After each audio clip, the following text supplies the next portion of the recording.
Here's Brody Brazil. In this video, I'll be making several comparisons between the Oakland A's and Sacramento Kings, but I'm also here to explain why Sacramento's NBA team is always going to hold a special place in my heart from here on out. And to be fair, this is not a realization I just had today or yesterday or last week or last month. I've been paying attention to this basketball team and especially its fans in the last decade plus, and that's why now I'm feeling different about them than ever before. And all of this, by the way, coming from somebody who grew up in the Bay Area, grew up in the East Bay, where the Golden State Warriors used to play. I grew up on Run TMC, Tim Hardaway, Chris Mullin, Mitch Richmond, but it wasn't just them. It was Sharunas Marciulionis and all the other great players that surrounded Don Nelson back in the day. So I'm not trying to fake where I've come from or who I am, and sure, I still might root for the Warriors. But I'm here to say I've never held anything against the Sacramento Kings. They came to Sac in the mid-'80s. By the late 80s, they had their brand new then arena, Arco Arena, which I frequented many times and always respected. I never had anything against the Sacramento Kings. In fact, I was always a little bit interested, like, what are their games like? What are their fans like? What's their team like? And actually living in the Bay Area, obviously, as you know, you never could watch their games. It's almost impossible for anybody to watch them on TV before social media and really follow their team. They also played in that building, which now doesn't even exist anymore. And obviously Arco Arena, it was known for having loud and passionate fans. It was also known for being in the middle of nowhere, like an office park that truly never got fully developed. And there was some talk about even redoing a new arena in that Natomas area, but why there in retrospect? And word is they built the place on the cheap. It lasted, 30, 40 years and just was never really a great answer, a permanent, forever home for the Sacramento basketball team, which is, kind of relatable. I haven't made the A's references yet, but maybe that's why I always appreciated the Sacramento Kings. And this situation here is not much different. Aging venue, questions about the team, turmoil, and a history that Kings fans went through basically from 2006 to 2013. The constant threat of relocation. The owners were going to move the team to Anaheim. In fact, at one point, the name Anaheim Royals was secretly trademarked. Like the Kings' prior name. And then maybe they go back to that name when they moved to Anaheim, which already had the Honda Center. It's in the huge market of Los Angeles. And yeah, sure, that would be a third NBA team in Southern California, but they probably could have handled it. So there was that speculation. There was Virginia Beach out of nowhere. All those talks and rumors. And then there was Seattle, which at one point there was a deal to be had between Sacramento selling the team for relocation to Seattle. And that one was scary because Seattle already had a team. They already had the infrastructure. The NBA wanted to go back to Seattle. Would this be the Kings sacrificed in Sacramento? Timeline goes like this. March of 2012, this Rail Yards Arena was approved in Sacramento, kind of north of downtown, an area that still exists and I think recently did get developed. But that was March of 2012. In April, Kings ownership backs out of the deal that had basically been all put together. They say, well, why not build something new right around Power Balance Pavilion, as it was then called, or refurbish Power Balance? The fans love it, they said. I don't think they loved it as much as the team thought. So the Kings ownership, at that point, they back out of the deal. David Stern, the late commissioner, former commissioner of the NBA, he's rather furious in a statement, basically saying, well, we have nothing further to give.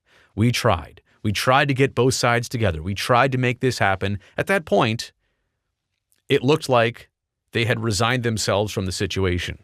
Like it was just not going to happen in Sacramento. January of 2013, there is a sale that is lined up to a Seattle group for the purpose of relocating the Kings to the Pacific Northwest. That's the beginning of 2013. May of 2013, NBA owners vote 22-8 against the move. Just a couple days later, a different sale is approved by the NBA to Vivek Ranadive, who still currently owns the Sacramento Kings. May of 2014, about a year later after that, Sacramento City Council approves the arena deal that turns out to be the Golden Wand Center. Now you can see how with some different twists and turns there, Sacramento, in multiple different ways, could have lost their NBA team. Multiple different occasions. If the Kings were a plant, they would have looked like this. Out of nutrition, out of hope, written off by the NBA. That's not going to happen. We tried. It's done, it's over, that's it. When all the Kings really needed was a little bit of care, a little bit of attention. This should never have been a statement on the fans of Sacramento and their history and their ability to support a team. I realize Sacramento's not the biggest market, the most high-profile market of all NBA teams. But something is capable of being big in Sacramento, just like other nearby markets. So you water your plants, you take care of them, and look at the Sacramento Kings today. They broke their playoff drought of many years. They're now a destination where top NBA players say they want to come play. They should be in the playoffs again this season. They've got a couple budding stars, just like these budding flowers, if I want to make that reference. You understand the exact comparison here. Sabonis, Fox, fans lighting the beam. Look at that scene in the middle photo right there. None of that happens. None of that happens if the NBA didn't go out and save the Sacramento Kings.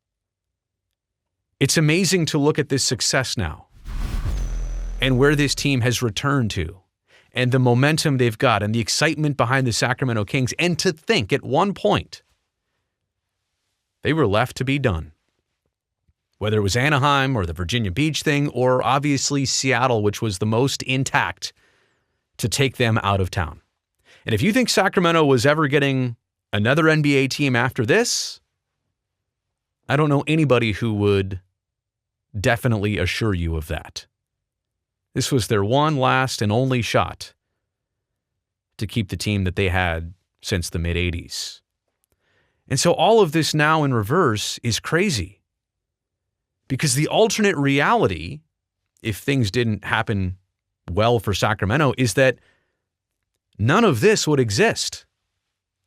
The alternate reality would be none of this existing. No great crowds like this, no beautiful downtown arena in Sacramento if the Kings still didn't exist in Sacramento. A passionate fan base that is back and there, and I don't want to say they're back like they totally abandoned it. And the Kings went through some very rough struggle years. They always supported them quite well because they could see a path and see a vision and see a commitment that was made back to them. The alternate reality would be none of this existing if the alternate reality were playing out. The alternate reality, like if the Kings were gone, Fox and Sabonis wouldn't be around. None of this would be existing if the Kings didn't get saved, which is very similar to the reality or maybe alternate reality that's going on with the Oakland A's. As I record this right now, we do not know what the final chapter is for Oakland and or the A's and or Las Vegas and Major League Baseball. It has truly yet to be written. But what we can understand is that A's fans are very much like Sacramento Kings fans, and if given the chance and given the proper opportunity and the nourishment necessary to thrive, the exact same thing would happen for A's fans that did for Sacramento Kings fans. And that right there is why I'll always have a special place in my heart for the Sacramento Kings. I remember all of that happening in real time.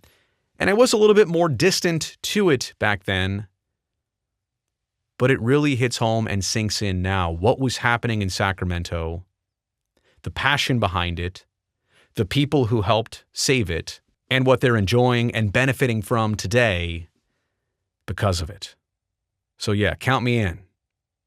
Light that beam. Also, thumbs up, and don't forget to subscribe to the channel. I'll see you next time.